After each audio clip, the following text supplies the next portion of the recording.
ஓம் சாந்தி. எல்லோரும் குஷி குஷியாக இருக்கிறீங்களா?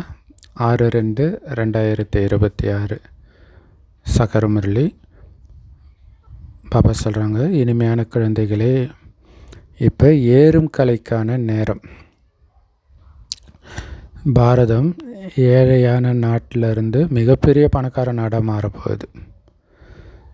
ஸோ பாபா கிட்டேருந்து சத்தியுகத்தின் ராஜ பதவியின் ஆஸ்தியை எடுக்கிற நேரம் இது. ராஜ பதவியை தான் அடையணும், பிரஜையை கிடையாது. ஸோ அதுக்கு கவனம் கொடுக்கணும். ஒன்றும் இல்லை, பாபாவை பிடிச்சிக்கிட்டே இருக்கணும், பாபா நினைவு இருந்துக்கிட்டே இருக்கணுங்கிறதுல சதா கவனம் கொடுத்துக்கிட்டே இருக்கணும். அதுதான் முக்கியமான விஷயமே. அந்த கோயிலில் பார்த்திங்கன்னா சாமிக்கு தாலாட்டுவாங்க, குளிப்பாட்டுவாங்க, ட்ரெஸ்ஸு மாற்றி விடுவாங்க. இதெல்லாம் ஏன் கோயிலில் பண்ணுறாங்க? இதெல்லாம் பண்ணும்பொழுது அவங்க சக்தி கொடுக்கறதுலேயும் பாபாவை நினைக்கிறதுலேயும் கவனம் கொடுத்துக்கிட்டே இருந்ததுனால அது சாதாரண செயல் தெய்வீக செயலாக மாறிடுச்சு. ஸோ அப்போ என்ன முயற்சி பண்ணியிருக்கிறாங்கன்றது தான் இங்கே முக்கியமான விஷயம். ஸோ அப்போ குளித்தாலும் சாப்பிட்டாலும் என்ன பண்ணாலும் பாபா நினைவு கட்டாகாமல் பார்த்துக்கிட்டே இருந்தால் ராஜ பதவி ஆஸ்தியை அடைய முடியும். கேள்வி: பாபாவுக்கு ஒரு பட்டம் இருக்குது, அதை ஸ்ரீகிருஷ்ணருக்கு கொடுக்க முடியாது. அது என்னது? ஏழை பங்காளன் இல்லையா? ஏழை மாரியம்மன் கோயில் இருக்குது, ஆனால் ஏழை கிருஷ்ணர்னு ஏழை பெருமாள் அப்படிலாம் கோயில் இருக்காது. ஏன்னா ஏழை பங்காளன்றது பாபா தான். அடுத்தது அவர் கூடவே இருக்கிற நம்மளும் சொல்லலாம், பட் ஆனால் மெயினாக பாபா தான். இப்படி ஸ்ரீகிருஷ்ணரை சொல்ல முடியாது, ஏன்னா அவர் மிகப்பெரிய பணக்காரர். அவரை சுற்றி எல்லாம் பணக்காரங்க தான். அந்த யுகமே பணக்கார யுகம் இல்லையா? எல்லாரும் செல்வந்தர்களாக இருப்பாங்க அவர் ராஜ்யத்தில். எப்போ பாபா வராரோ அப்போ தான் பாரதம் எல்லாத்தையும் விட ஏழை ஆயிடுச்சு. பாரதத்தை தான் மிக உயர்ந்த செல்வமுடைய கண்டமாக மாற்றுறார். நம்ம பாரதம் சொர்க்கமாக இருந்தது, ஆனால் இப்போ இல்லை, மீண்டும் மாறப்போகுது அப்படின்னு நீங்கள் சொல்கிறீங்க. ஸோ ஏழை பங்காளனாகிய பாபா தான் பாரதத்தை அந்த மாதிரி சொர்க்கமாக பணக்கார நாடாக மாற்றுறார். அதனால் ஏழை பங்காளன்ற டைட்டில் சிவபாபாவுக்கு தானே தவிர கிருஷ்ணருக்கு ஒருபோதும் பொருந்தாது. பாடல் கடைசியில் அந்த நாள் வந்துடுச்சு, யாரை சந்திக்கணும்னு நினச்சோமோ அந்த நாள் வந்துடுச்சு. ஓம் சாந்தி. பாட்டை கேட்டீங்க. ஆத்மா எப்படி மறைவாக இருக்குது, ஆனால் சரீரம் வெளிப்படையாக தெரியுது. ஆத்மாவை கண்ணுனால் பார்க்க முடியாது, மறைவாக தான் இருக்குது, ஆனால் கண்டிப்பாக இருக்குது. ஆனால் இந்த சரீரன்ற ஆடையினால் அது மூடப்பட்டு இருக்குது. அதனால தான் ஆத்மா மறைவாக இருக்குதுன்னு சொல்லப்படுது. ஆத்மா நான் நிராகாரமாக இருக்கிறேன், இந்த சரீரத்தில் கண்ணுக்கு புலப்படாமல் இருக்கிறேன் அப்படின்னு ஆத்மா சொல்லுது. ஆத்மாக்களுடைய உலகம்ன்றது நிராகார உலகம், பரந்தாமம். அதில் மறைவுன்ற விஷயம் கிடையாது. பரமபிதா பரமாத்மா கூட அங்கே தான் இருக்கிறார். மறைவுன்ற விஷயம் கிடையாதுன்னா என்ன அர்த்தம்? உடம்பு கிடையாது அதை மறைக்கிறதுக்கு. பரந்தாமத்தில் பாபாவும் அங்கே தான் இருக்கிறார். அவருக்கு சுப்ரீம்னு பேர், உயர்ந்ததிலும் உயர்ந்த ஆத்மான்னு அர்த்தம். எல்லாத்துலேருந்தும் விடுபட்டு இருக்கக்கூடிய பரமாத்மா. ஸோ பரமாத்மாவுக்கு 2 அர்த்தம் இருக்குது. எல்லாத்துலேருந்தும் விடுபட்டுன்னும் வரும், உயர்ந்ததிலும் உயர்ந்தன்னும் வரும். நீங்கள் எப்படி குப்தமாக இருக்கிறீங்களோ அதே மாதிரி தான் நானும் குப்தமாக வர வேண்டி இருக்குது அப்படின்னு பாபா சொல்கிறார். நான் உங்களை மாதிரி கர்ப்ப சிறையில் வர்றது கிடையாது, கர்ப்பத்தின் மூலமாக பாபா பிறக்கிறது கிடையாது இல்லையா? ஆத்மாவில் நீங்கள் குப்தமாக இருக்கிறீங்களே, மறைமுகமாக ஆத்மா மறைமுகமாக இருக்குது இல்லையா உடம்புல, அந்த மாதிரி பாபாவும் மறைமுகமாக உடம்புல வரார், ஆனால் கர்ப்ப சிறையில் வரல. என்னுடைய பேர் சிவன் தான் எப்போவுமே. ஏன்? உடம்பு எடுத்தால் தானே பேர் மாறும். அவர் தான் உடம்பை எடுக்கலையே தனக்குன்னு. இந்த பிரம்மாவுடைய உடம்புல வர்றதுனால என் பேர் மாறுறது கிடையாது. இவருடைய ஆத்மா கூட எப்போ சரீரத்தை மாற்றுதோ அப்போ அவருக்கு பேர் மாறும். ஆனால் இவர் சிவபாபா வந்து தனக்குன்னு சொந்த உடல் கிடையாது பேர் மாறுறதுக்கு.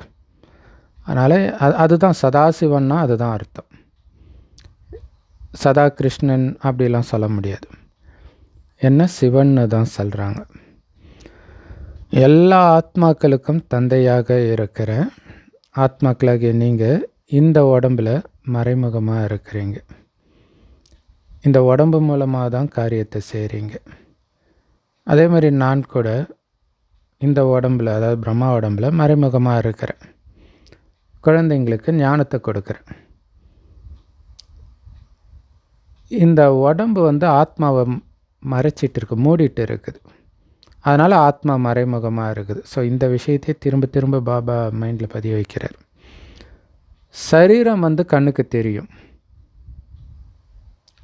நானும் அசரீரியாக இருக்கிறேன் அப்படின்னு அர்த்தம். பாபாவுக்கு உடம்பு இல்லாமல் இருக்கிறார்.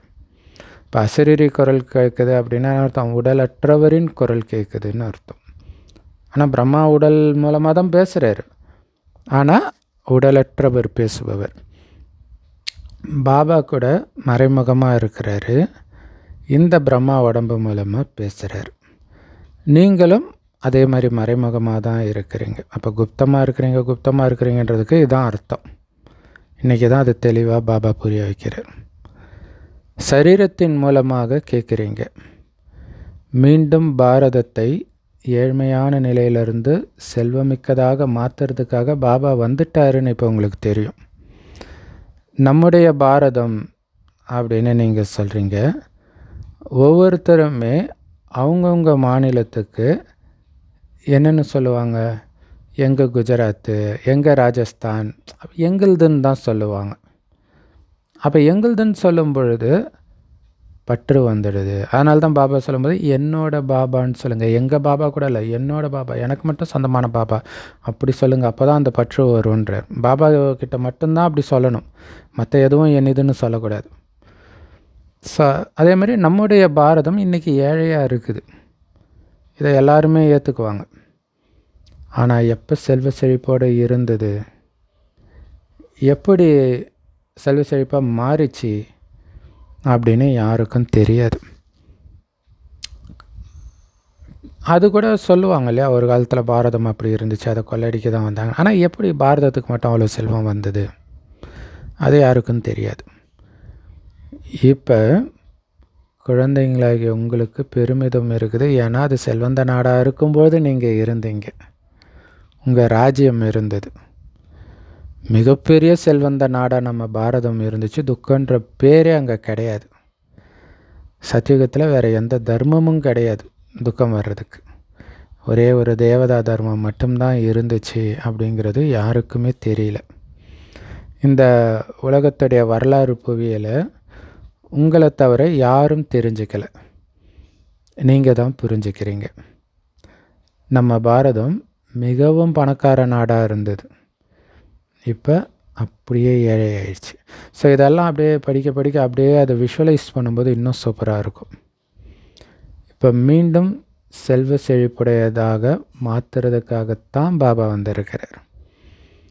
சத்தியுகத்தில் பாரதம் மிக மிக அதிகமான செல்வம் நிரம்பிய நாடாக இருந்துச்சு. அப்போ தேவதைகளுடைய ராஜ்யம் இருந்தது. பிறகு எங்கே போச்சு அந்த செல்வம், அந்த தேவதைகள் எங்கே போனாங்க யாருக்கும் தெரியாது. ரிஷி முனிவர்கள் கேட்டால் கூட எங்களுக்கு படைப்பவரை பற்றியும் தெரியாது, படைப்பை பற்றியும் தெரியாதுன்னு தான் சொல்கிறாங்க. சத்தியுகத்தில் தேவதைகளுக்கு அவங்களுக்கு கூட தெரியாது இல்லையா. சத்தியுகத்தில் தேவதைகள் தான் ரொம்ப புத்திசாலிகள், அவங்களுக்கும் படைப்பவரை பற்றியும் தெரியாது, படைப்புடைய முதலிடை கடை பற்றிய ஞானமும் அவங்கக்கிட்ட இருக்காதுன்னு பாபா சொல்கிறார். ஒருவேளை அவங்களுக்குள்ள இந்த ஞானம் இருந்துச்சுன்னா, அதாவது நம்ம இந்த ஏணிப்படியில் இறங்கி இறங்கி துக்கம் நிரம்பிய கலியுகத்துக்கு போயிடுவோம் அப்படின்ற ஞானம் இருந்தால் சுகம் இருக்காதே, கவலை ஏற்பட்டுடுமே. இது எவ்வளோ பெரிய ஆச்சரியம். அவ்வளோ ஏன் நம்ம சின்ன வயசில் இருக்கும் பொழுதே நம்ம வயசானவங்கள பார்க்குறோம், அவங்க கஷ்டப்படுறத பார்ப்போம். ஆனால் ஒரு நாள் நாம் இப்படி ஆவோன்றது நம்ம மைண்டுக்கே வரல பாருங்க. வந்தால் நம்ம அந்த சந்தோஷத்தை அனுபவிக்க முடியாது இல்லையா? ஆனால் அது வந்திருந்தால் கொஞ்சம் உஷாராகவும் இருந்திருப்போம், பாவம் செய்யக்கூடாது அதெல்லாம். இப்போ உங்களுக்கு நாம் சதோப்பிரதானமாக இருந்தோம், மறுபடியும் சதோப்பிரதானமாக எப்படி மாறுறதுன்ற கவலை இருக்குது. ஏன்னா இப்போ மாற வேண்டிய நேரம், இந்த கவலை வேணும் இல்லையா? கீழே வந்தாச்சு, இனிமேல்ட்டு கீழே இறங்கக்கூடாது, இப்போ மேலே ஏறணும். ஸோ எப்படி ஏறுறது, என்னென்னலாம் யுக்தியை வச்சுருக்கணும் இறங்காமல் இருக்கிறதுக்கு, ஏறுறதுக்கு அப்படின்ற கவலை இருந்துக்கிட்டே இருக்கணும். இது 84 பிறவிகளின் ஏணிப்படி. நாடகப்படி ஒவ்வொரு நடிகர்களும் வரிசை கிரமத்தில் அவங்கவுங்க நேரத்தில் அவங்கவுங்க நடிப்பை நடிக்கிறாங்க. ஏழை பங்காளன் அப்படின்னு யாரை சொல்கிறோன்னு உங்களுக்கு தான் தெரியும், உலகத்தினருக்கு தெரியாது. ஸோ கடைசியில் அந்த நாள் வந்துடுச்சு. ஏழை பாரதத்தை சொர்க்கமாக உயர்த்தி நிறுத்தக்கூடிய பாபா வர அந்த நாள் வந்துடுச்சு.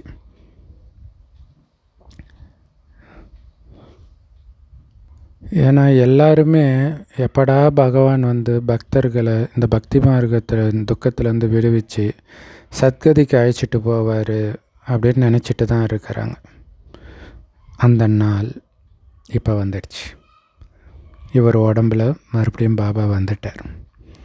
சிவஜெயந்தி கொண்டாடுறாங்கன்னா கண்டிப்பாக வருவார் தானே இல்லையா? வந்துட்டு போனதுக்கு தானே கொண்டாடி இருக்கிறீங்க, இப்போ வருவார் தானே. நான் கிருஷ்ணருடைய உடலில் வரேன் அப்படின்னு கிடையாது. கிருஷ்ணருடைய ஆத்மா 84 பிறவி எடுக்குது. அவருடைய பல பிறவியின் கடைசி பிறவியில் கடைசி காலத்தில் பாபா வரார். யார் முதல் நம்பரில் சத்தியுகத்தில் கிருஷ்ணராக இருந்தாரோ அவரே கடைசி நம்பரில் இருக்கிறார் கலியுகத்தில். சாதாரண உடம்பில் இருக்கிறார். அந்த சாதாரண உடம்பில் தான் நான் வரேன். நீங்கள் எப்படி 84 பிறவிகள் எடுக்கிறீங்கன்னு நான் உங்களுக்கு சொல்கிறேன். சர்தார் மக்கள் கூட, அதாவது சீக்கியர்கள், சிங்கு, அவங்க கூட பரமபிதா பரமாத்மா தந்தை ஓங்காரமானவர்னு சொல்கிறாங்க. அவர் கண்டிப்பாக மனுஷனை தேவதையாக மாற்றுறார். பிறகு நாமளும் ஏன் தேவதை ஆகக்கூடாது? யார் தேவதை ஆகக்கூடியவர்களோ அவங்க உடனடியாக நிச்சய புத்தி தேவதை ஆகிறதுக்கான முயற்சி பண்ண ஆரம்பிச்சிடுவாங்க. ஒருத்தர் கூட இங்கே தன்னை தேவதா தர்மத்தை சார்ந்தவர்னு புரிஞ்சுக்கிறது கிடையாது. உண்மையிலே மற்ற தர்மங்களுடைய சரித்திரம்லாம் ரொம்ப சின்னது. 500 வருஷம், 1250 வருஷம் அப்படி தான். ஆனால் உங்களுடைய வரலாறு பாருங்க, 5000 வருஷம். தேவதா தர்மத்தை சார்ந்தவர்கள் மட்டும்தான் சொர்க்கத்துக்கு வருவாங்க. மற்ற தர்மத்தினர் பிற்காலத்தில் தான் வருவாங்க. தேவதா தர்மத்தினர் இப்போ மற்ற தர்மத்தில் நாடகப்படி மாறி இருக்கிறாங்க. ஏன்னா இப்போ தேவதா தர்மம் இல்லை. இப்போ மறுபடியும் தங்களுடைய தேவதை தர்மத்துக்கு வந்துடுவாங்க. குழந்தைகளே, நீங்கள் ஒட்டுமொத்த உலகத்துக்கும் அதிபதியாக இருந்தீங்கன்னு பாபா புரிய வைக்கிறார். பாபா சொர்க்கத்தை ஸ்தாபனை செய்கிறார். நம்ம அப்பா சொர்க்கத்தை ஸ்தாபனை பண்ணுறார். அப்போ நாம் ஏன் அந்த சொர்க்கத்துக்கு போகக்கூடாது அப்படின்னு புரிஞ்சுக்கிறீங்க இல்லை? நம்ம அப்பா ஸ்தாபனை பண்ணுற சொர்க்கம் நமக்கு தானே. அப்போ அங்கே போகிறதுக்கு நம்ம முயற்சி பண்ணணும்ல. கண்டிப்பாக நம்ம பாபா கிட்டேருந்து ஆஸ்தி அடைவோம் அப்படின்னு யார் நினைக்கிறாங்களோ அவங்க நம்ம தர்மத்தினர்னு நிரூபணம் ஆகுது. யார் நம்ம தர்மத்தினர் இல்லையோ அவங்க இந்த ஞானத்தை எடுக்கிறதுல ஆர்வம் காட்ட மாட்டாங்க.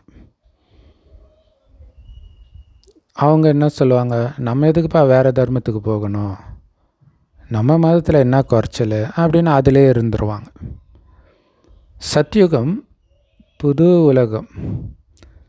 அங்கே தேவதைகளுக்கு நிறைய சுகம் இருக்கும், தங்க மாட மாளிகை இருக்கும்.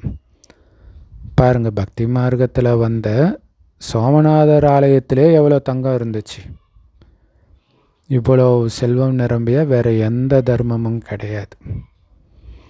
அதேமாதிரி சோமநாதர் கோயிலை மாதிரி இவ்வளோ பெரிய கோயில் வேறு எதுவும் இருக்க முடியாது. இதோடைய மகிமை பைபிளில் இருக்கும். சாலமன் கட்டின கோயிலாக இருக்கும், அது சோமநாதர் ஆலயம்.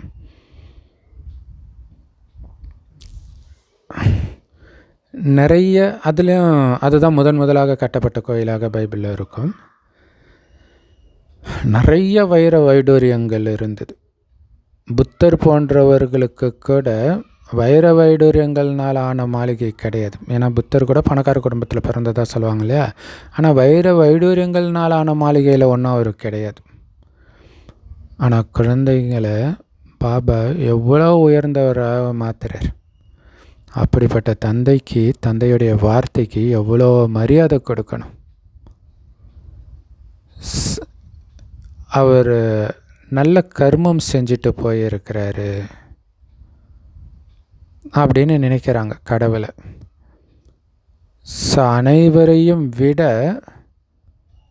நல்ல கர்மத்தை பாபா அப்படி என்ன பண்ணார்?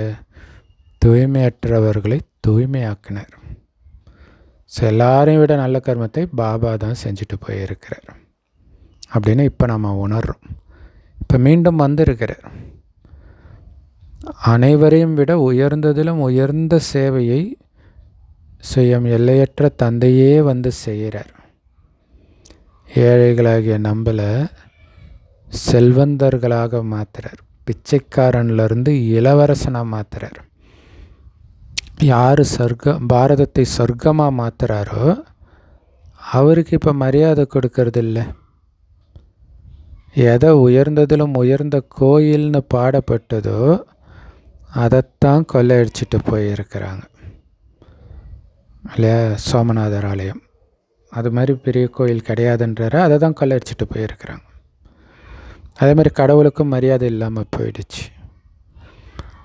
ஆனால் இதெல்லாம் தெரிஞ்சு நாம் மரியாதை கொடுக்காமல் இருக்கிறது எவ்வளோ பெரிய பாவம் இல்லையா.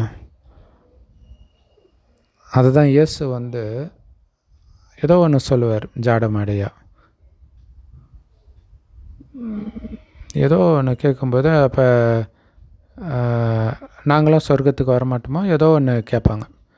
அப்போ இயேசு சொல்லுவார், உனக்கு தெரியலன்னா பரவாயில்ல, உனக்கு தெரியுதுன்னு சொல்கிற, அதனால் உனக்கு பாவம் வரும் இல்லையா. அப்போ பாபாவுடைய ஞானம் இப்போ தெரிஞ்சிடுச்சு. தெரிந்தும் மரியாதை கொடுக்கலன்னா எவ்வளோ பெரிய பாவம்.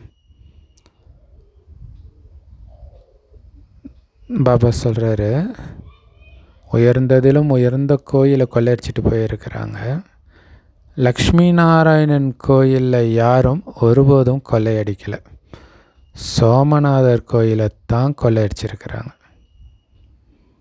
பக்தி மார்க்கத்தில் கூட பாருங்கள், இது எவ்வளோ ஆச்சரியமாக இருக்குது இல்லையா. லக்ஷ்மி நாராயணன் கோயிலை கொள்ளையடிக்கலை, சிவன் கோயிலை தான் கொள்ளையடிச்சிருக்கிறாங்க. ஏன்னா எல்லாருக்கும் அப்பா இல்லையா, அதனால் எங்கள் அப்பா சொத்துன்னு கொள்ளையடிச்சிட்டு போயிட்டாங்க போல இருக்குது. பக்தி மார்க்கத்தில் கூட பலர் செல்வந்தர்களாக இருக்கிறாங்க. ராஜாக்களில் கூட வரிசை கிரமத்தில் இருக்கிறாங்க. உயர்ந்த பதவியில் இருக்கக்கூடியவர்களுக்கு சின்ன பதவியில் இருக்கிறவங்க மரியாதை கொடுப்பாங்க இல்லையா. பேரரசருக்கு சிற்றரசர்கள் மரியாதை கொடுப்பாங்க. தர்பாரில் கூட அதேமாதிரி வரிசை கிரமமாக தான் உட்காருவாங்க. பிரம்ம பாபாவுக்கு இதெல்லாம் அனுபவம் இருக்குது. இங்கே இருக்கக்கூடிய அரசவை தூய்மையற்ற அரசவை, தூய்மையற்ற அரசர்களுடைய சபை. அப்போ இங்கேயே ஓரளவுக்கு ராயலாக இருக்குதுன்னா பரிசுத்தமான ராஜாக்களுடைய அரசவை எப்படி இருக்கும் யோசிச்சு பாருங்கள். அவங்கக்கிட்ட அவ்வளவு செல்வம் இருக்குதுன்னா அவங்களுடைய வீடு எவ்வளோ சூப்பராக இருக்கும் யோசிச்சு பாருங்கள். இல்லை இப்போவே அந்த முஸ்லீம் நாடுகள்லாம் பார்க்கும்போது அவ்வளோ பிரமிப்பாக இருக்கும், சொர்க்கம் மாதிரியே இருக்கும். அந்த துபாய் அந்த மாதிரி இடங்கள்லாம் பார்க்கும்போது அப்போ சொர்க்கம் எப்படி இருக்கும். பாபா நம்மளை படிக்க வச்சுட்டு இருக்கிறார். சொர்க்கத்தை ஸ்தாபனை செஞ்சுட்டு இருக்கிறாருன்னு உங்களுக்கு தெரியும். நம்ம சொர்க்கத்தின் மகாராஜா மகாராணி ஆகிறோம்.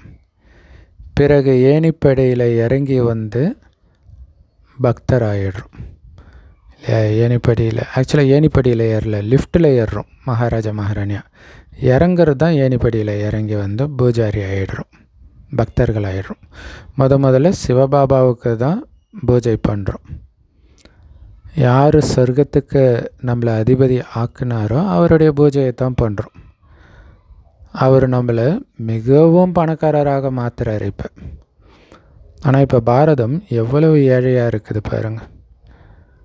500 ரூபாய்க்கு வாங்கிய நிலம் இன்றைக்கி 5000 ரூபாய்க்கு மேலே ஆச்சுன்ட்டு பாபா காலத்தை சொல்கிறார். இன்றைக்கி 5 கோடி இருக்கும் இல்லையா? அப்போ 500 ரூபாய்க்கு வாங்கினாங்கன்னா இப்போ 5 கோடி இருக்கும், அல்லது 500 கோடி கூட இருக்கும். ஸோ இதெல்லாம் செயற்கையான விலை இல்லையா? நிலம் ஒன்று தானே, ஏன் விலை மட்டும் ஏறுது?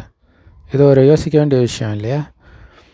அங்கே பூமிக்கு விலையெல்லாம் இருக்காது, ஃப்ரீ தான். யார் வேணாலும் எங்கே வேணாலும் போகலாம், ஃப்ரீ வேர்ல்டு.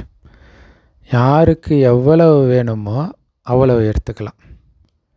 நிறைய நிலம் இருக்குது. ஸோ இங்கே கூட அது மாதிரி புறம்போக்குன்னு போய் கட்டுவாங்க. பட் சில சமயம் அரசாங்கம் வந்து அதை அபகரிச்சிடும். அது வரைக்கும் அது கம்முன்னு தான் இருக்கும் இல்லையா? இனிப்பான நீர் ஓடும் நதிக்கரையில் உங்களுடைய மாளிகை இருக்கும்ன்றார். இது அடிக்கடி குரானில் இருக்கும். இனிய நீரோடையில் நீங்கள் இருப்பீங்க, நீரோடைக்கு பக்கத்தில் இருப்பீங்கன்ட்டு. அந்த நதிக்கரையில் தான் உங்கள் மாளிகை இருக்கும். எவ்வளோ அழகாக இருக்கும் இல்லையா நதிக்கரையில் மாளிகை இருந்தால்? இப்போ அதுதானே எல்லாருக்கும் ட்ரீமு. சி வியூ அப்படின்ட்டு ஹோட்டல்லாம் தங்குவாங்க. அது நிறைய லட்சக்கணக்கில் ஒரு நாள் ஸ்டேக்கே வாங்குவாங்க. ஆனால் அது சுனாமிலாம் வந்தால் காலி இல்லையா? சொர்க்கத்தில் இதெல்லாம் வராது. மனிதர்களும் ரொம்ப குறைவாக தான் இருப்பாங்க. இயற்கை தத்துவங்களும் உங்களுக்கு அடிமையாக இருக்கும். ஸோ அப்படின்னு அர்த்தம், உங்களை டார்ச்சர் பண்ணாது. அங்கே இருக்கக்கூடிய மலர்கள், பழங்கள் முதல் தரமானதாக இருக்கும், ரொம்ப ரொம்ப அற்புதமாக இருக்கும். இப்போ எவ்வளோ கடினமாக உழைக்க வேண்டி இருக்குது சாப்பாட்டுக்கு. உழைச்சாலும் உணவு கிடைக்க மாட்டேங்குது இல்லை? இன்றைக்கி நாளுக்கு நாள் பயங்கரமாக, இப்போ ஏஐ வந்ததுக்கப்புறம் இன்னும் வேலை வாய்ப்பு கிடையாது, பயங்கரமாக போயிட்டு இருக்குது. ஸோ சாப்பாட்டுக்கு வழி இல்லாத நிலையை நோக்கி போயிட்டு இருக்கிறோன்றது தெளிவாக தெரியுது. மனிதர்கள் நிறைய பசி தாகத்தில் இருக்கிறாங்க. அதனால் பாட்டு கேட்கறதுனால உங்களுடைய ரோமங்கள் புல்லரிச்சிடணுன்றார். மெய்சில் இருக்கணும், மயிர் கூச்செறிகிறதுன்னுவாங்க இல்லையா? எந்த பாட்டு? அந்த நாள் வந்துடுச்சு, இதுக்கெல்லாம் ஒரு விடிவு காலம் வந்துடுச்சு இல்லை? பசி தாகத்தில் இருக்கக்கூடிய மனிதர்களுக்கு அளவற்ற உணவு நிரம்பிய சொர்க்கத்தை கொடுக்கக்கூடிய தந்தை வந்துட்டார். அவரைத்தான் ஏழை பங்காளன்னு சொல்கிறோம். அதோடைய அர்த்தம் என்னன்னு இப்போ தான் நமக்கு தெரியுது இல்லை? எல்லாம் ஏழையான பிறகு அவர் வரார் பணக்காரராக மாற்றுறதுக்கு. யாரை பணக்காரராக மாற்றுறாரு? ஸோ யாரை பணக்காரராக மாற்றுறாரு? ஏழையை. எந்த ஏழையை? அவர் வரும்போது எல்லாரும் ஏழையாக இருக்கிறாங்க கலியுகத்தின் இறுதியில். அப்போ அவங்கள தான் பணக்காரராக மாற்றுறாரு. நாம் தூய்மையான நிலையிலிருந்து அழுக்காகிறதுக்கு 5000 வருஷம் ஆகுது. ஆனால் பாபா இப்போ உடனடியாக அழுக்கிலிருந்து தூய்மையாக்கி பணக்காரராக மாற்றுறார். 5000 வருடம் இழந்ததை ஒரு வினாடியில் பெற்று தருகிறார்.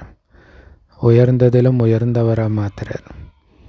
ஒரு நொடியில் ஜீவன் முக்தி கிடைக்கிது. பாபா நான் உங்களுடையவன்னு சொல்கிறீங்க. குழந்தைகளே, நீங்கள் உலகத்துக்கு அதிபதின்னு தந்தை சொல்கிறார் இல்லை? எப்போ நீங்கள் பாபா நான் உன்னுடையவன் சொல்கிறீங்களோ அப்போவே பாபா சொல்கிறார் நீ உலகத்துக்கு அதிபதின்ட்டு. அப்போ என்ன பண்ணணும், பாபா இதே சிம்மாசனத்தில் உட்காரணும். பாபா இதே சிம்மாசனத்தில் உட்காந்தா பாபாவை மட்டுமே பார்த்துக்கிட்டு இருக்கணும், பாபா சொல்கிறத மட்டுமே கேட்டுகிட்டு இருக்கணும். அப்படி இருந்தால் கன்ஃபார்மாக உலகத்தின் அதிபதி. ஸோ லௌகீகத்தில் கூட ஒரு ஆண் குழந்தை பிறந்துச்சுன்னா வாரிசு வந்துடுச்சுன்னு சந்தோஷப்படுறாங்க, பெண் குழந்தை பிறந்துச்சுன்னா முகம் வாடி போயிடுது. இங்கேயோ எல்லா ஆத்மாக்களும் பாபாவுக்கு குழந்தைங்க, வாரிசுதாரர்கள் தான், ஆணாக இருந்தாலும் சரி பெண்ணாக இருந்தாலும் சரி.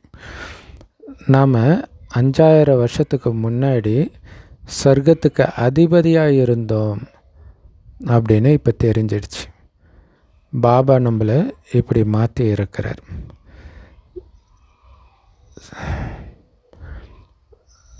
ஸோ 5000 வருஷத்துக்கு முன்னாடி வந்து மாற்றினதுனால தான் சிவஜெயந்தி கொண்டாடுறோம், அவர் வந்திருக்கிறாருன்ட்டு. ஆனால் அவர் எப்போ வந்தாருன்னு யாருக்கும் தெரியல.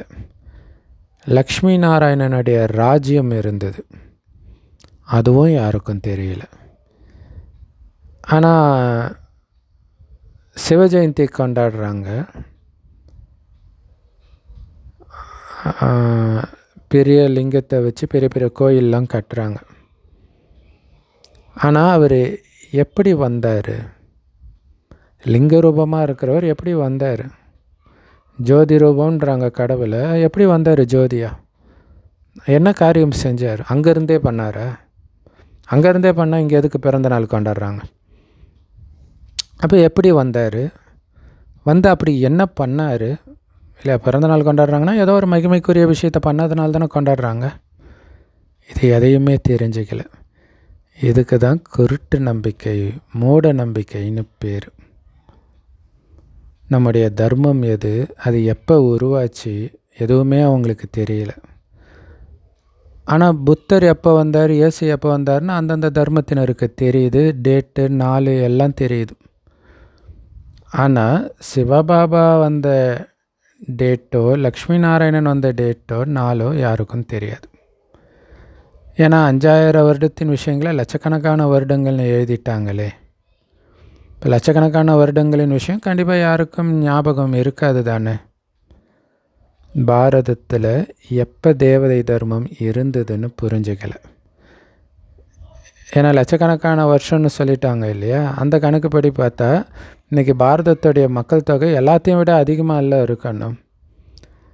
அதேமாதிரி பாரதத்துடைய நிலப்பரப்பு தான் எல்லாத்தையும் விட பெருசாக இருக்கணும் அப்படி பார்த்தா. ஏன்னா லட்சக்கணக்கான வருஷங்களில் எவ்வளோ மனிதர்கள் பிறந்திருப்பாங்க, எண்ணற்ற மக்கள் ஆகிடுவாங்க இல்லையா. இப்போ ஒன்றும் அவ்வளோ கிடையாது, இன்னும் குறைவாக தான் ஆகியிருக்கிறாங்க. ஸோ இந்த விஷயங்களெல்லாம் பாபா தான் வந்து குழந்தைங்களுக்கு புரிய வைக்கிறார். மனிதர்கள் இதை கேட்கும் பொழுது இந்த விஷயத்தை நாங்கள் இது வரைக்கும் கேட்டதே கிடையாது, எங்கேயுமே சாஸ்திரத்தில் கூட படித்தது இல்லையே அப்படின்னு சொல்கிறாங்க. இதுதான் அதிசயமான விஷயம். ஸோ இப்போ குழந்தைகளாகி உங்களுடைய புத்தியில் முழு சக்கரத்துடைய ஞானமும் இருக்குது. இந்த பிரம்ம பாபா பல பிறவிகளின் கடைசியில் தூய்மையற்ற ஆத்மாவாகிட்டார். யார் ஆரம்பத்தில் சதோபிரதான ஸ்ரீகிருஷ்ண ஆத்மாவாக இருந்தாரோ அவரே இப்போ தமோபிரதானமாக ஆகிட்டார். இப்போ இது அவருக்கு மட்டும் இல்லை, எல்லா பாபா குழந்தைங்களுக்குமே பொருந்தும். ஸோ அப்படி ஆரம்பத்தில் சதோபிரதானமாக இருந்து இப்போ தமோபிரதானமாக ஆனவங்க மீண்டும் சதோபிரதானமாக ஆகணும்.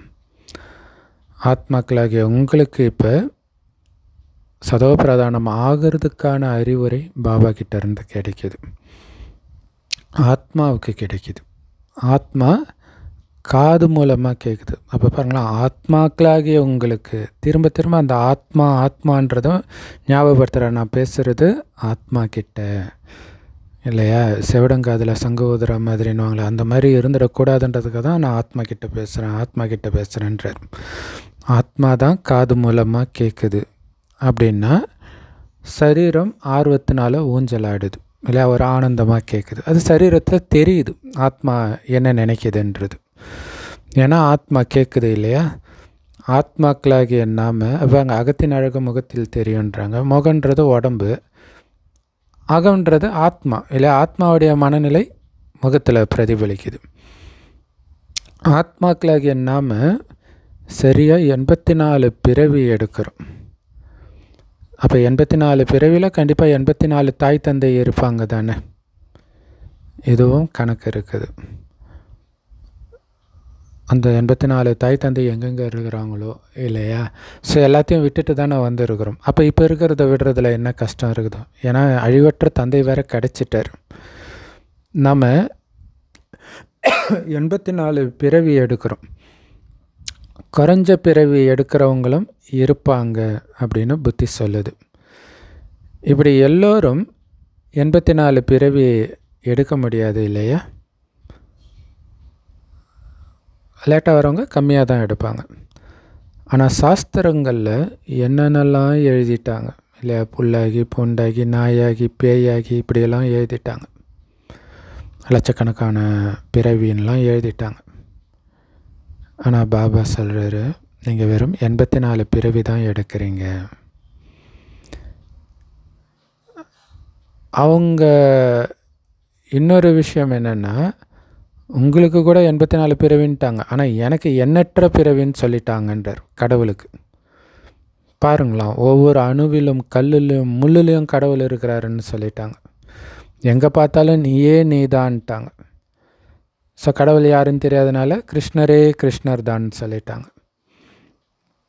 ஸோ இந்த மாதிரி மதுரா பிருந்தாவனத்திலலாம் சொல்லிக்கிட்டே இருக்கிறாங்க. ஸோ கிருஷ்ணரை சர்வவியாபி ஆக்கிட்டாங்க. அதேமாரி ராதை வழிபடி நடக்கிறவங்க ஓம் ராதே ராதே ஸ்ரீராதேன்னே சொல்லுவாங்க. ராதையே ராதைன்னுவாங்க. நீயும் ராதை நானும் ராதைன்னுவாங்க. ஒரு தந்தை தான் உண்மையிலே ஏழை பங்காளன்.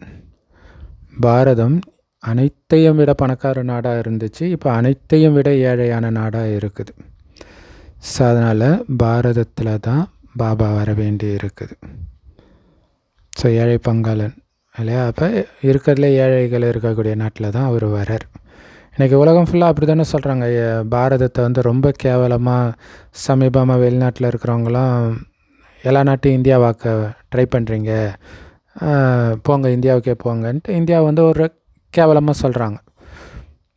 அப்படி கேவலமாக சொல்லப்படுற அந்த பாரதத்தில் தான் பாபா வரார், வந்து உலகத்துக்கே அதிபதியாக்குறார். இது ஏற்கனவே நிச்சயிக்கப்பட்ட நாடகம். இதில் கொஞ்சம் கூட வித்தியாசம் இருக்க முடியாது. நாடகம் நிச்சயிக்கப்பட்டு இருக்குது. அப்போ எகிப்திலிருந்து அடிமைகளை மோசஸ் மூலமாக கடவுள் எடுத்துகிட்டு வந்தாருன்னு சொல்கிறது உண்மையில் பாரதத்தில், அங்கே எகிப்துன்னு போட்டுட்டாங்க.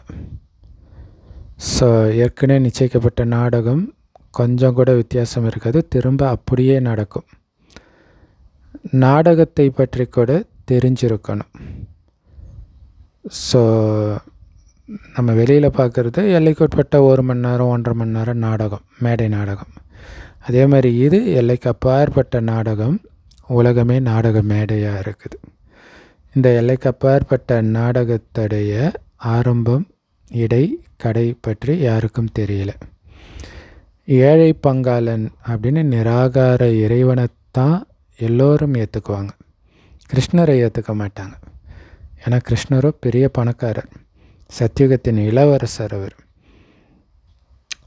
பகவானுக்கோ தனக்குன்னு உடல் கிடையாது. அவர் வந்து பாருங்களேன், அவருக்கு உடம்பு கிடையாதுன்றதுனாலையோ என்னவோ எல்லா இடத்துலையும் இருக்காருன்னு சொல்லிட்டாங்க. அவர் வந்து குழந்தைகளாகிய உங்களைத்தான் செல்வந்தர்களாக மாற்றுறார், ராஜயோகத்தை கற்றுக் கொடுத்து. எப்படி வந்து அந்த உலகியல் படிப்பின் மூலமாக வக்கீலுக்கு படித்து வக்கீலாகி சம்பாதிக்கிறாங்க, அதுமாரி பாபா ஆத்மாவுக்கான கல்வி கொடுக்குறார், ஆன்மீக கல்வி. இந்த கல்வி தான் உங்களை எதிர்காலத்தில் நரன்லேருந்து நாராயணனை ஆக்குது. ஏன்னா மறுஜன்மம் எடுப்போம் இல்லையா. மற்றபடி கடல்ல இருந்தெல்லாம் ஒன்றும் சொர்க்கம் வெளிப்படாது. கிருஷ்ணர் கூட ஜென்மம் எடுத்தார், திடீர்னு தொவுக்கடின்னு குதிக்கலை, ஆலையில திடீர்னு மிதந்துட்டு வந்ததாக கட்டுறாங்க இல்லையா. அவரும் தாயின் கர்ப்பத்தின் மூலமாக தான் பிறந்தார். ஆனால் அவர் பிறக்கும்போது கம்சபுரிலாம் கிடையாது. கம்சன் போன்ற அரக்கர்கள்லாம் இருக்கிறது கலியுகத்தில், சத்தியுகத்தில் கிடையாது. கிருஷ்ணருக்கு எவ்வளவு புகழ் பாடுறாங்க, ஆனால் அவருடைய அப்பாவுக்கு அந்த அளவுக்கு புகழ் கிடையாது. அவருடைய அப்பா எங்கே இருக்கார்? கண்டிப்பாக அவர் யாரோ ஒருத்தருக்கு குழந்தையாக தானே இருப்பார். கிருஷ்ணர் பிறவி எடுக்கும்போது சிலர் மிகவும் அழுக்காகவும் இருக்கிறாங்க. அவங்க எப்போ முற்றிலும் அழிஞ்சு போகிறாங்களோ அப்போ தான் அவர் சிம்மாசனத்தில் அமர்கிறார். ஒரு பெரிய ரகசியத்தை பாபா வெளிப்படுத்தி இருக்கிறார் இல்லையா? அப்போ கிருஷ்ணர் பிறக்கும்போது கலியுகம் இருக்கும். அழுக்கானவர்கள் இருக்கிறாங்கனாலே என்ன அர்த்தம்? கலியுகம் இருக்கும். அப்போ கிருஷ்ணர் இப்போ பிறந்திருப்பாரா? இருக்கலாம் இல்லையா? ஃபுல்லாக அழிந்த பிறகு பிறக்கிறது இல்லை, இருப்பாங்க. அல்லது அழிவு நடந்துட்டு இருக்கும்போது பிறக்கலாம். ஸோ பெரிய ஆச்சரியம் அது. அழுக்கானவர்களும் இருப்பார்கள்ன்றது. ஸோ அப்போ அவர் அரியணை ஏறும்பொழுது தான் எல்லாரும், அந்த கலியுகத்தின் மனிதர்கள், காமத்தின் மூலமாக பிறந்த அத்தனை பேரும் அழிந்து போயிடுவாங்க.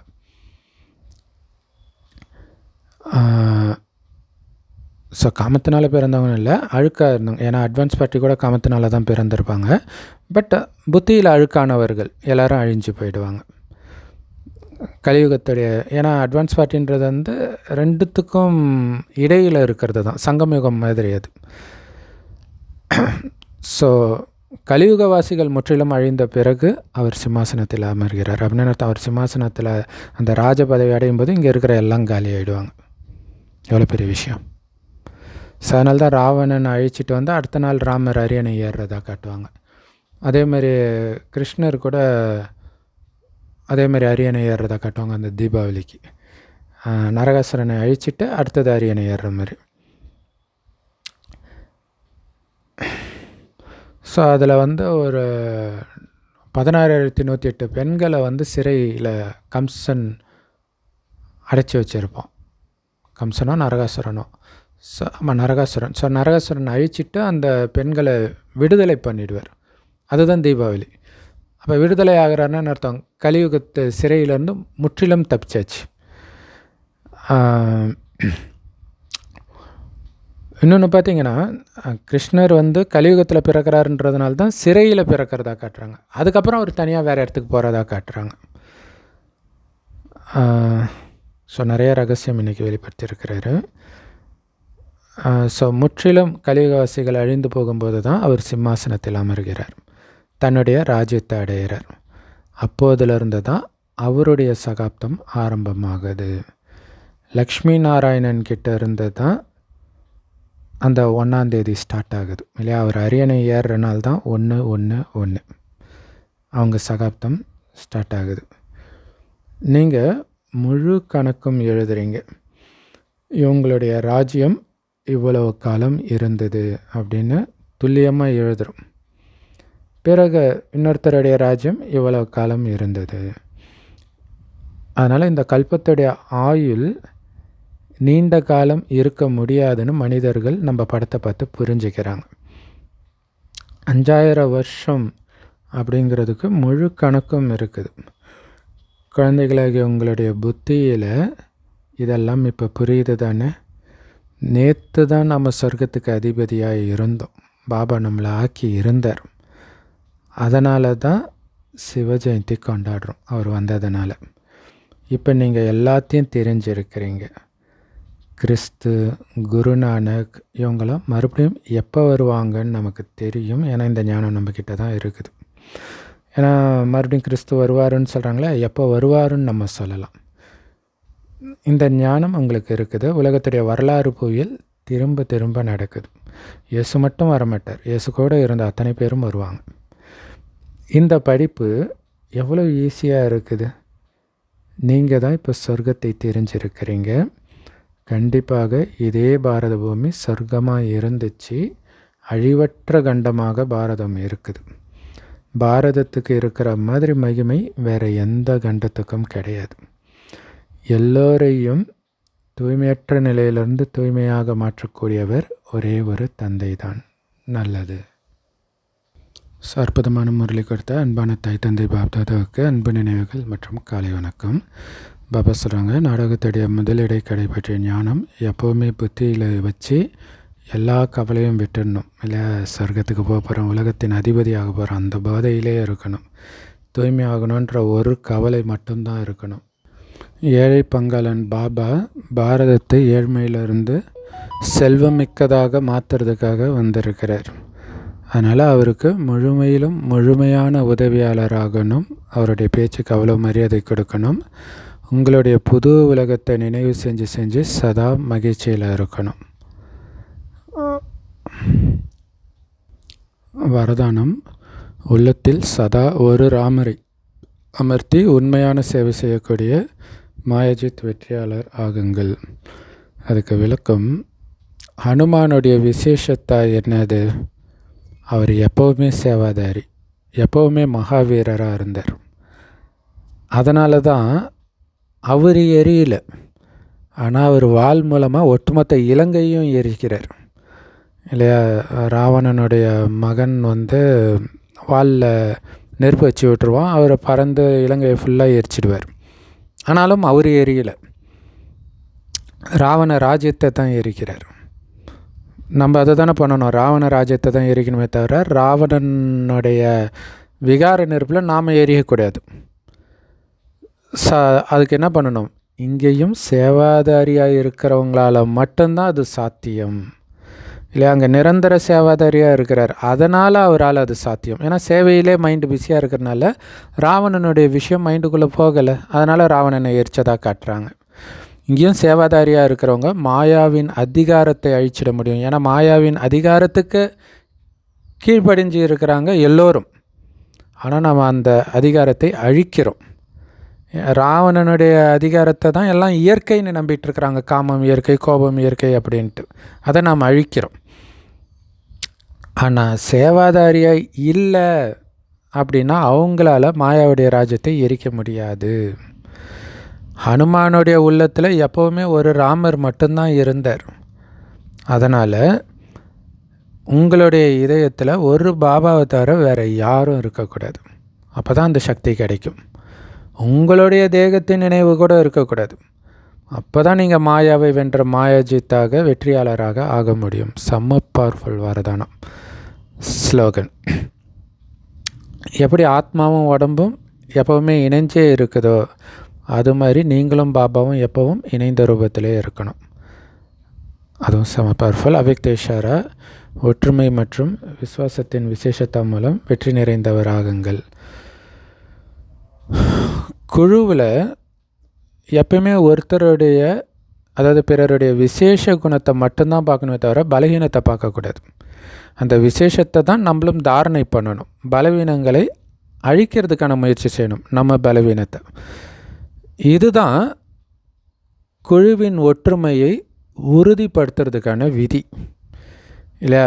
மற்றவங்களுடைய பலத்தை பார்க்கணும், நம்மளுடைய பலவீனத்தை அழிக்கணும். மற்றவங்களுடைய பலவீனத்தை பார்க்குறதே ஒரு பலவீனம்தான் இல்லையா?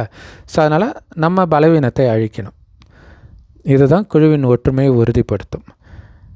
அதே மாதிரி பாபா குழந்தைங்களும் பார்த்திங்கன்னா பெரும்பாலும் எல்லாருடைய பேச்சுமே, இப்போ முரளி எடுக்கிறாங்க இல்லையா, எல்லா சிஸ்டர்ஸுமே ஒரே மாதிரியே இருக்கும் அவங்க பேசுகிறது. ஸோ அதான் சொல்கிறார், எப்படி பேசுகிறதெல்லாம் ஒரே மாதிரி இருக்குதோ அதே மாதிரி ஓம் சாந்தி சொல்கிறோம். இது நம்ம பாஷையே பாபா குழந்தையான அப்புறம் கொஞ்சம் வேறு மாதிரி தான் இருக்கும். இப்போ கிறிஸ்தவர்களுடைய பாஷை ஒரே மாதிரி இருக்கிற மாதிரி நம்மளுடைய பாஷை ஒரே மாதிரி இருக்கும். அதேமாதிரி ஏந்திரிக்கிறது, எல்லாம் அமிர்த வேலை ஏந்திரிக்கிறது, இந்த மாதிரி ஒவ்வொரு விஷயமும் ஒரே மாதிரி இருக்குது இல்லையா? அதே மாதிரி உங்களுடைய மனநிலையும் ஒரே மாதிரி இருக்கணும். அந்த மாதிரி சமஸ்காரம் தெரியணும் இல்லையா? அப்படி லேசாக மற்றவர்களுக்கு துக்கம் கொடுக்காமல் இருக்கிறது, இந்த சமஸ்காரம் இருக்கணும். மற்றபடி ஒவ்வொருத்தருடைய நடிப்பும் வித்தியாசம் இருக்குது தான்.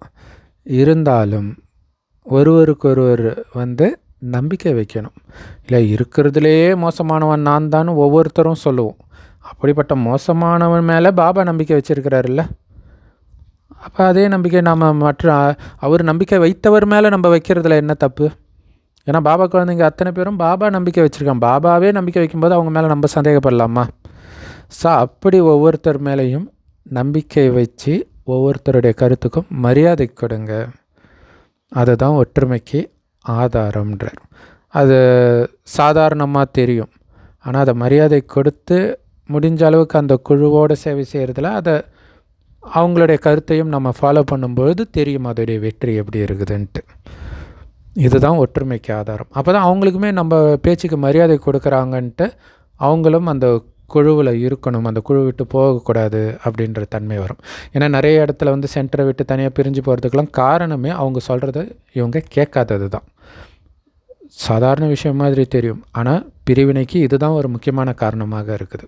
ஸோ அதனால தான் ஒருத்தர் கருத்துக்கு முக்கியத்துவம் கொடுங்க, மரியாதை கொடுங்க அப்படின்னு பாபா சொல்கிறார்.